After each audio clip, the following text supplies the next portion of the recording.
আমি তাহাকে দা লইয়া ঠেকাইতে গিয়া হঠাৎ কেমন করিয়া লাগিয়া গিয়াছে।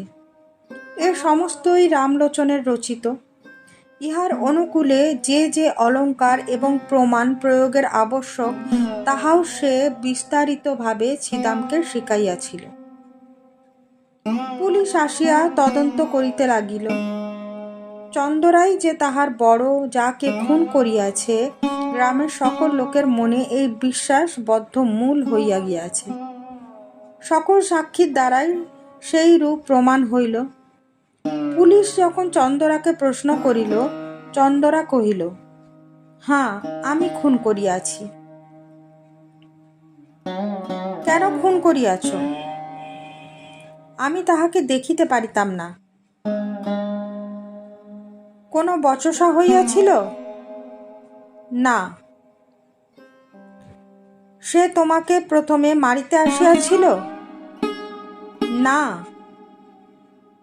তোমার প্রতি কোনো অত্যাচার করিয়াছিল? না। এইরূপ উত্তর শুনিয়া সকলে অবাক হইয়া গেল।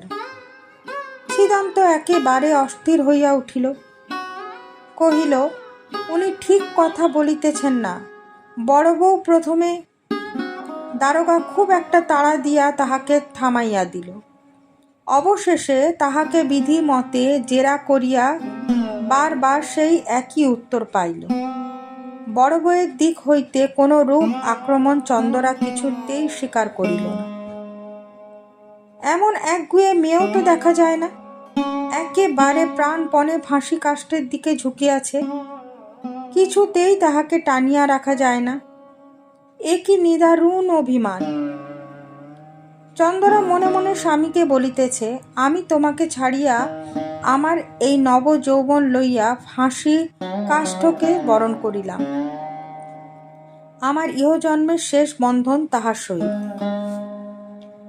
বন্দিনী হইয়া চন্দরা একটি নিরীহ ক্ষুদ্র চঞ্চল কৌতুকপ্রিয় গ্রামবধূ চিরপরিচিত গ্রামের পথ দিয়া, রথতলা দিয়া, হাটের মধ্যে দিয়া, ঘাটের প্রান্ত দিয়া, মজুমদারদের বাড়ির সম্মুখ দিয়া, পোস্ট অফিস এবং স্কুল ঘরের পার্শ্ব দিয়া, সমস্ত পরিচিত লোকের চক্ষের উপর দিয়া কলঙ্কের ছাপ লইয়া চিরকালের মতো গৃহ ছাড়িয়া চলিয়া গেল। এক পাল ছেলে পিছনে পিছনে চলিল এবং গ্রামের গৃহ ছাড়িয়া চলিয়া গেল।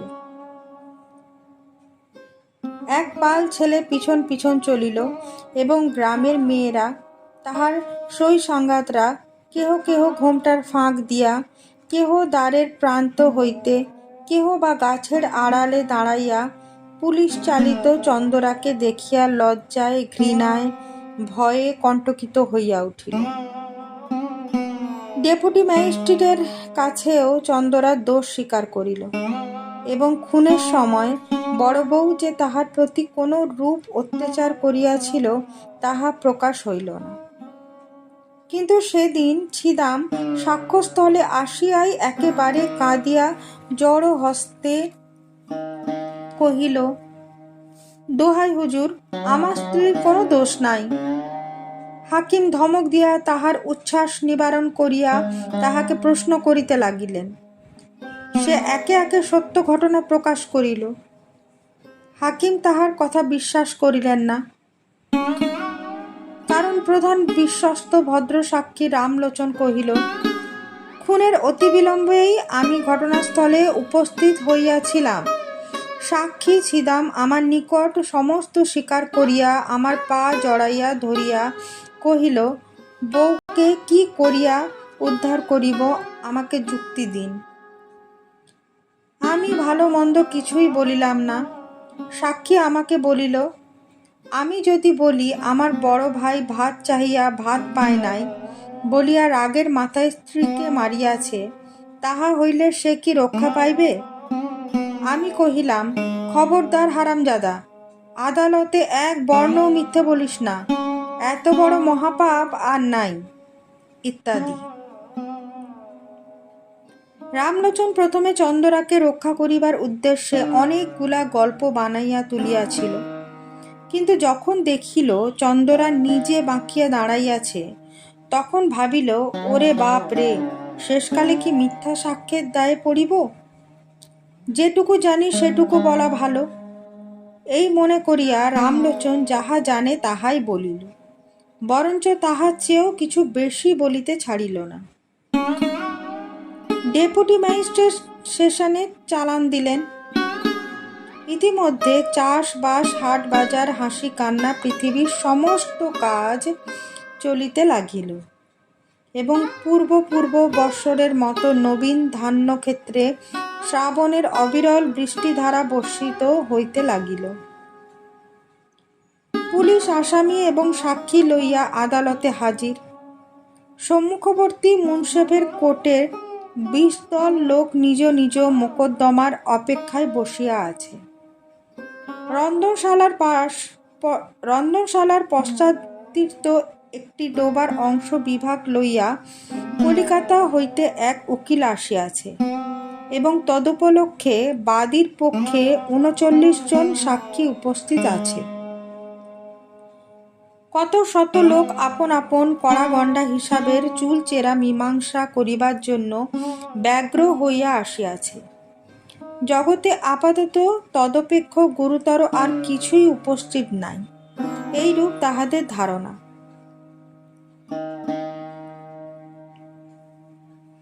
ছিদাম বাতায়ন হইতে এই অত্যন্ত ব্যস্ত সমস্ত প্রতিদিনের পৃথিবীর দিকে এক দৃষ্টে চাহিয়া আছে।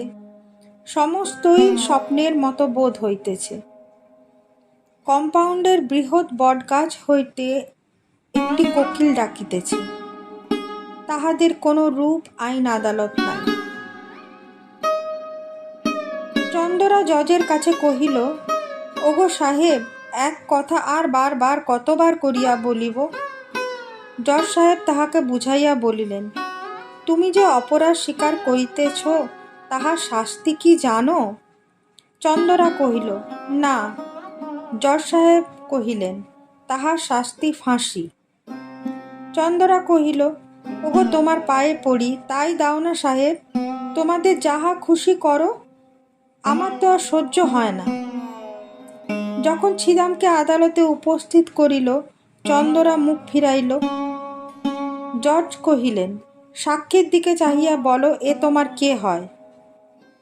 চন্দরা 2 হাতে মুখ ঢাকিয়া কহিল, ও আমার স্বামী হয়। প্রশ্ন হইল, ও তোমাকে ভালোবাসে না?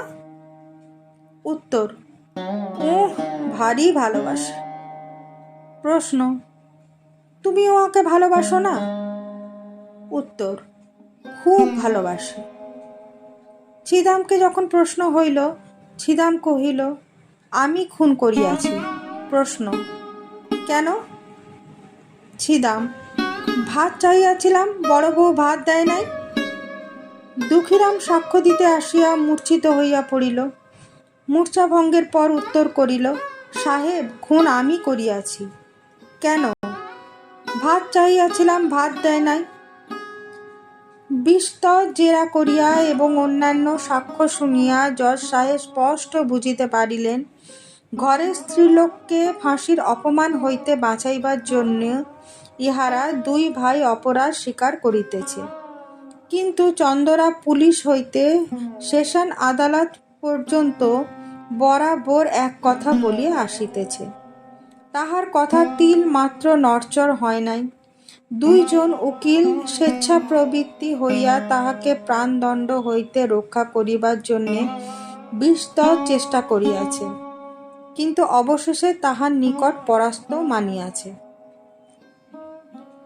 যেদিন একরত্তি বয়সে একটি কালো-কুলো ছোটোখাটো মেয়ে তাহার গোল গোল মুখটি লইয়া খেলার পুতুল ফেলিয়া বাপের ঘর হইতে শ্বশুর ঘরে আসিল, সেদিন রাত্রে শুভ লগ্নের সময় আজিকার দিনের কথা কে কল্পনা করিতে পারিত?